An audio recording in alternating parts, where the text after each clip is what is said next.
1971 সালের পর 2024 সালে আমাদের দেশ আবার নতুন করে স্বাধীন হয়েছে। এরপর একটি অন্তর্বর্তীকালীন সরকার গঠন করা হয়।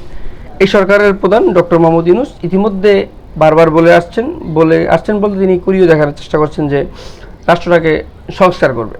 এই রাষ্ট্র সংস্কারের উদ্যোগ তিনি নিয়েছেন, ইতিমধ্যে তিনি সেটির কাজ শুরু করেছেন। আমরা অন্তর্বর্তীকালীন সরকারের কাছে একটা আবদার জানাই বা দাবি বলা চলে সেটাকে। অন্তর্বর্তীকালীন সরকার যে রাষ্ট্র সংস্কারের উদ্যোগ নিয়েছে এর মধ্যে চাঁদাবাজি অবশ্যই আছে, তিনি এটা নিয়ে ভাবছেন বা এটি সংস্কারের চেষ্টা তিনি করছেন। আমরা প্রায় সময়ই চাঁদাবাজকে ধরি, চাঁদাবাজকে আটক করি, চাঁদাবাজকে সুপর্দ করি পুলিশের কাছে, কিংবা চাঁদাবাজকে মারধর করা হয়। অ্যাকচুয়ালি চাঁদাবাজ একজন যাবে আরেকজন আসবে, এটাই স্বাভাবিক নিয়মে চলে আসছে।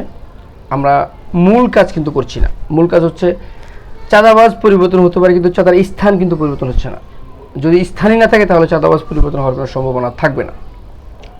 একটা স্থান থেকে যে চাঁদাটা উত্তোলন হয় সেই স্থানটাকে আমাদের বন্ধ করতে হবে, চাঁদাবাজকে নয়। আমরা এই কাজটা কখনোই করি না বা করার চেষ্টা করি না। আমাদের দেশের অলিতে গলিতে চাঁদাবাজি হয়, পাড়া মহল্লায় চাঁদাবাজি হয়, আপনার সড়ক মহাসড়কে চাঁদাবাজি হয়।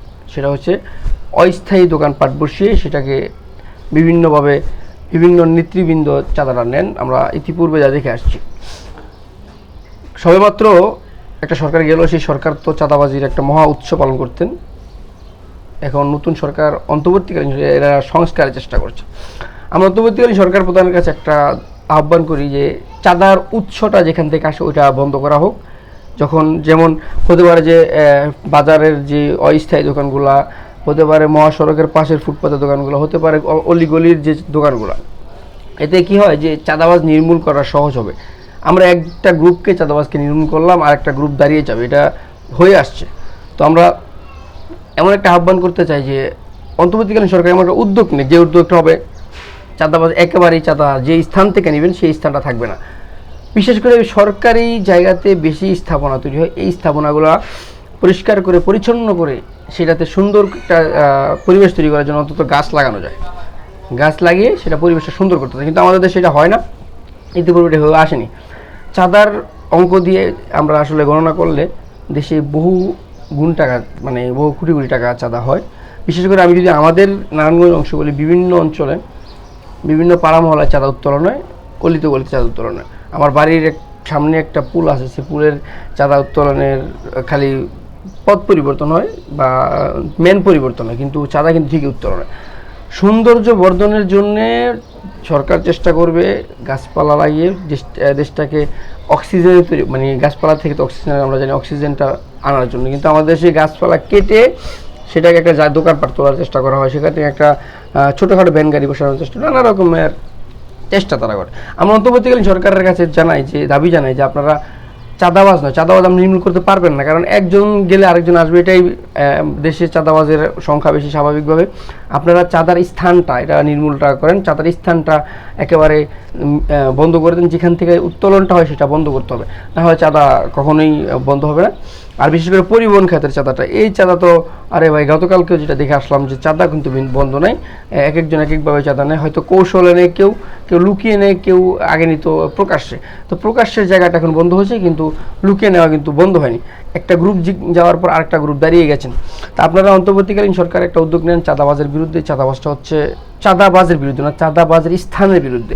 যে স্থান থেকে চাঁদাটা উত্তোলন হওয়ার সম্ভাবনা থাকে, যেখান থেকে চাঁদার উত্তোলন হয় সেই স্থানগুলো বন্ধ করুন। তাহলে হবে কি, গোড়া থেকে যদি আপনি গাছটা কেটে দেন, গাছটার পরিবর্তিতে আর কি বলে ডাল বাড়বে না বা ডাল গজাবে না। কিন্তু আমরা কি করি, উপরের থেকে চেষ্টা করি, পাতা নাড়ার চেষ্টা করি, পাতা নয় গাছের গোড়া কাটতে হবে। গাছের গোড়া কাটতে হবে যেখান থেকে স্থান থেকে যে চাঁদাটা উত্তোলন হয় সেসব স্থান বন্ধ করতে হবে, বা সেসব আইনের সরকারের অধীনে নিয়ে যেতে হবে, যেটা একটা নিয়মে নিয়ে যেতে হবে। কিন্তু আমরা এটি দেখতে পাইনি ইতিপূর্বে। আমরা আশাবাদী অন্তর্বর্তীকালীন সরকার এই কাজটা করবেন। ইতিমধ্যে তারা যে উদ্যোগগুলো নিয়েছেন এই উদ্যোগগুলো মোটামুটিভাবে কার্যকারী হচ্ছে। আপনারা চাই এই চাঁদাবাজির উৎস যেখান থেকে তৈরি হয়, বাংলাদেশের প্রত্যেকটা পাড়া মহল্লা সড়ক মহাসড়কের যে চাঁদা উত্তোলনগুলো হয়, কিংবা পরিবহন খাতে যে চাঁদাগুলো উত্তোলন হয় সেটা বন্ধ করা হোক। বন্ধ করতে যদি প্রয়োজন হয় আপনারা সর্বোচ্চ কঠোর ব্যবস্থা নেবেন। চাঁদাবাজ ধরে লাভ নাই, চাঁদাবাজের থেকে আপনি চাঁদা উত্তোলনের অর্থ পাবেন কিছু, বা চাঁদাবাজি একজন পরিবর্তন হবে, আরেকজন ঠিকই দাঁড়াবে, একটা না একটা দলের লোক দাঁড়াবে। এটা আমরা আর দেখতে চাই না। আমরা জেনে আসছি, দেখে আসছি যে বাজার সিন্ডিকেট বা বাজার থেকে চাঁদা তোলা, সড়কের পাশে ফুটপাত থেকে টাকা তোলা, মহাসড়কের পাশে ফুটপাত থেকে টাকা তোলা, অলিগলিতে ফুটপাত থেকে টাকা তোলা, এতে প্রায় সময় হয় কি যে একটা সড়কের আঞ্চলিক সড়কে বলা চলে বা গলি সড়কের বলা চলে, এটা যদি 16 ফিট হয়, কিছু সংখ্যক দোকানি যদি দোকান তৈরি তুলে সেখানে বসেন, সড়কের কিন্তু প্রস্থ শুরু হয়ে যায়। এতে চলাফেরায় আমাদেরই বিঘ্ন ঘটে, আমরা চলাফেরা করতে কষ্ট হয়। আমরা এক লাইন থেকে যদি গাড়ি ঘোড়া চলার আরেক লাইন আটকে যায়, এই টাইপের কাজকাম আমরা দেখতে পাই। আমরা চাই অন্তর্বর্তীকালীন সরকার কোনো চাঁদাবাজ তো ধরবেই, স্বাভাবিকভাবে চাঁদাবাজকে আটক করবে, কিন্তু চাঁদাবাজের উৎসটা কোথা থেকে আসবে, চাঁদাবাজের অর্থটা কোথা থেকে তিনি যোগান পাবে।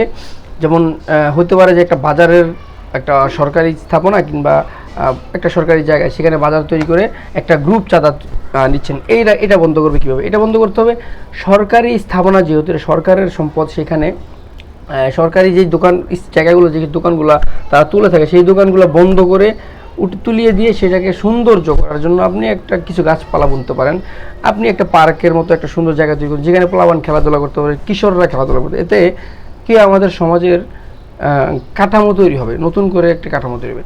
আমরা চাই কোনো চাঁদাবাজ তো আপনারা ধরবেনই স্বাভাবিকভাবে, কোনো চাঁদাবাজ আর চাঁদা না তুলুক, কারণ চাঁদাবাজের উৎস যদি আপনারা বন্ধ করতে পারেন, পাড়া মহল্লার উৎস থেকে শুরু করে একবারে সড়ক পরিবহন থেকে শুরু করে সব খাতের চাঁদাবাজ আপনারা বন্ধ করবেন বলে আমরা আশাবাদী। আমরা চাই কোনো চাঁদাবাজ বাংলাদেশে না থাকুক, বাংলাদেশের জনগণ শান্তিতে জীবনযাপন করুক।